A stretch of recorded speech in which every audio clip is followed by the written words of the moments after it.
Tatlong hepe ng pambansang pulisya ang dumaan sa Campo Crame ngayong 2025. Bagong acting leadership ni Police Lieutenant General Jose Melencio Nartates Jr.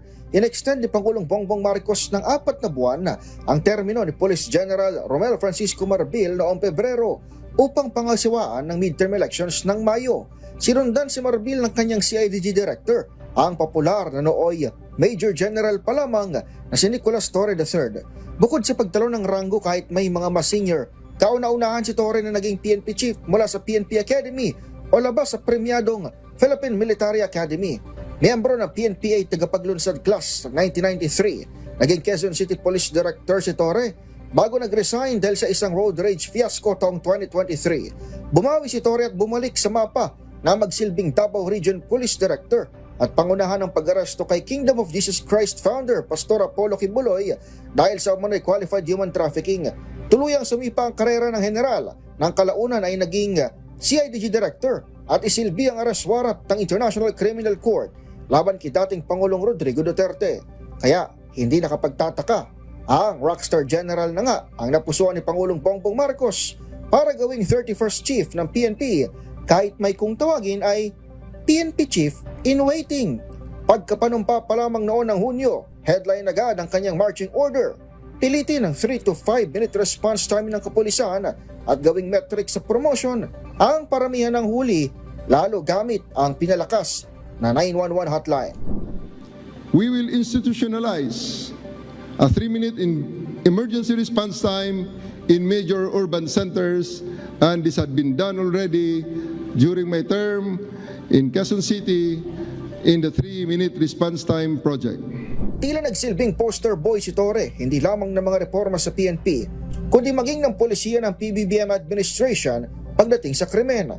Naging maanghang ang kanyang mga naging komento sa pagbabago ng giyera kontra droga ng kasalukuyang administrasyon, gayom din sa pagpatol sa mga may kaugnayan sa dating Pangulong Digong. Pinakatumatak dito ang pagkasanya sa kantsaw na suntukan ni Davao Acting Mayor Baste Duterte, kung saan siya nagpatawag ng isang charity boxing match sa loob lamang ng ilang araw.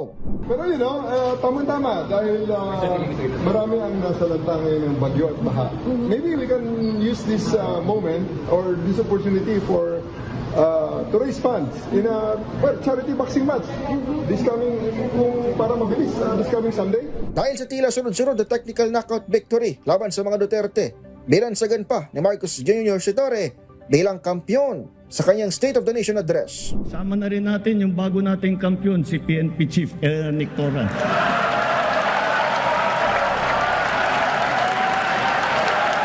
Pero ang mga papuri, palakpakan at hiyawan, mabilis nahipan ang nagbagong hangin. Agosto 6, biglang sinibak ni Torre ang kanyang number 2 man na si Nartates at itinalagang commander ng malapit ng Buwaging Area Police Command sa Western Mindanao. Kinontra yan ng NAPOLCOM o National Police Commission sa isang resolusyon at inatasan ng PNP Chief na baguhin ang reassignment ng third level officers, bagay na tila ipinagmatigas ni Torre. Walang utos, walang balakid at walang pagsubok na makakagiba sa ating pagkakaisa at sa ating panata sa bayan. Nang tanongin ng DZRH News, kinumpirma ni Torre na may nakikisaw-saw umano sa PNP. Nang atin pang usisain ang kanya na lamang tugon, your guess is as good as mine. Ang mga nakikisaw-saw, ang mga nagbibigay ng opinion, we welcome all of those. May mga statements nga lang na right now ay nakikita natin ay nakaka-damage more than nakakatulong sa ating organisasyon. And we're going to address that internally. Wala pang isang buwan mula ng galawin ni Torre si Nartates, inanunsyo ng Malacanang ang tuluyang pagsibak sa kanya bilang PNP Chief at spot promotion naman para sa PNP Chief in waiting. Marami ang nabigla, bagamat may ilang linggo nang umuugong ang banggaan ng opisyal at ng NAPOLCOM. Paliwanag ng DILG. When you have issues arising, you must resolve it according to the rules of the institution, and that's what we are doing. This is not a popularity contest. This is a question of maintaining the integrity of the institution. Tuloy ang trabaho sa PNP headquarters na nag-ulap ng 12.86% na pagbaba ng focus crime sa huling mga buwan ng taon. Para sa kasalukuyang pinuno nitong si Nartates, sumusunod lamang sa order ng pulisya at wala siyang nakikitang sigalot sa kabila ng ilang buwang para natili bilang 3-star general dahil sa nakagugulat na pagsibak kay Torre. The Philippine National Police is a dynamic organization. We are covered by orders, we are covered by policies. As a fine Filipino public servant na minsan ay isang sundalo, susunod lang tayo kung ano ang bibigay na utos, especially this is a general order. Samantala, kinumpirma ng palasyo na itinalaga ng General Manager ng Metropolitan Manila Development Authority ang ex-PNP chief na si Torre. Ibig sabihin, dim-reside na si Torre at mabibitiwan na nito ang 4-star rank na isa lang dapat ang aktibo batay sa mandato ng batas. Nabatid na hindi maabot ni Nartates ang pinakamataas na ranggo kung hindi sasadyain ni Torre ang bumitiw, lalo't pareho sila na mandatory retirement sa taong 2027. Puspusan ang pagbabantay ng Armed Forces of the Philippines sa external defense mula sa dekada ng pagtutok sa internal security ng bansa. Sa pagtatapos ng nakarang taon, inulat ng militar na naubos na nito ang lahat ng active front ng New People's Army habang nakaranas naman na umano ng leadership vacuum ang mga local terrorist groups. Kaya habang inaapura ang AFP modernization, saka naman tuloy-tuloy sa paghasa ang kasundaluhan sa kakayahan nitong ipagtanggol ang exclusive economic zone sa ilalim ng Comprehensive Archipelagic Defense Concept. Saksi ang DZRH News sa katangi-tanging coverages ngayong taon nang mapilang inyong lingkod bilang nag-iisang radyong napasama sa ilan sa 13 Multilateral Maritime Cooperative Activity o Joint Military Activity sa West Philippine Sea kasama ng mga kaalyadong bansa gaya ng Amerika at Japan. Gayun din, nasaksihan natin ang personal kung paano ang buhay sundalo sa Kalayaan Island Group sa gitna ng lumalalang konstruksyon ng mga base ng ibang klimat gaya ng China. Pero hindi na lamang sa kanlurang nakatingin ng mga sundalong Pinoy, kundi maging sa norte, kung saan mayat maya na rin ang mga military drill. Halimbawa nito ay ang huling Philippines-US Balikatan Exercises kung saan tampok ang isang full battle simulation. Do not be content with securing just the northern hemisphere up to Mavulis Island. Start planning for actions in case there is an invasion of Taiwan. Sa kabila ng pagtuon ng atensyon ng AFP sa territorial defense, hindi pa rin talaga maiwasang makaladkad dito sa mga panloob na suliranin ng bansa. Ngayon 2025, lalo pang umingay ang destabilisasyon sa pamahalaan, partikular na ang pagkalampag ng ilang nagpakilalang retiradong general kasabay ng mga isyu ng korupsyon sa gobyerno. Nagsimula ito sa mga pagkontra sa ilang pulisya ng AFP sa West Philippine Sea na nakapaskil sa social media hanggang sa unti-unti nang magsagawa ng pagkilos ang United People's Initiative o UPI.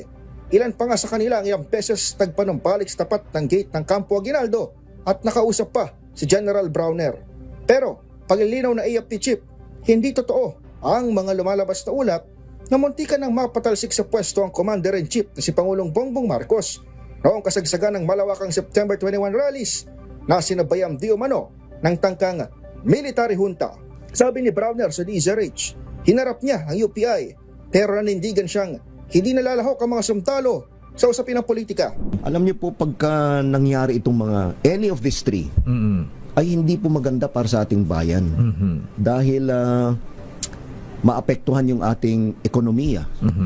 Gayet pa ng AFP, hindi rin totoong nagbubulag-bulagan ng institusyon sa katiwalian at sa halip katuwang pa nga ng binoong Independent Commission para sa paghagilap ng mga ghost flood control projects. From these 30,000 projects, 10,000 na po yung ating na-inspect from the side of the Armed Forces of the Philippines. And it turned out that a total of around 252 of this na mga naikot na po namin are ghost projects from 2016 to present. Palaisipan tuloy sa AFP kung sino o ano ang totoong nasa likod ng mga rally at panawagang target umanong pagwatak-watakin ang sandatahang lakas. The support system was unusual when it comes to admin requirements or admin support given to the participants of the rally. And we are checking all possible leads, especially when it comes to funding. If these were done by domestic or maybe even, for all we know, foreign groups, we're checking all possible leads. Pagbubunyag ng Malacanang, iniimbestigahan na ng AFP at intelligence community ang lumutang na listahan ng mga pangalan sa social media na maaring sangkot sa desktop plot sa pangunguna ni Vice President Sara Duterte, Congressman Pulong Duterte at Chavit Singson bilang mga umano'y financiers. Babala ng kagawaran ng tanggulang pambansa, maaring may koneksyon o implikasyon ang internal issues at ugong ng destabilisasyon sa external threat, tang pagbabantay sa West Philippine Sea. Habang tumatagal ito o kaya bilisan naman ito na hindi ka panipaniwala sa taong bayan, magsusugat ito, magnanana ito. Sa ngayon, tiniyak ni PBBM ang suporta sa modernisasyon ng AFP na pinalalahanang manatiling tapat sa saligang batas at sa demokrasya. We will not let deceptive narratives distract us nor weaken our resolve. We bring forward a modern AFP that is capable, credible, and steady. Para sa Laser H Rewind 2025, ako si Edniel Parrosa na Laser H. Una sa Pilipinas, una sa Pilipino.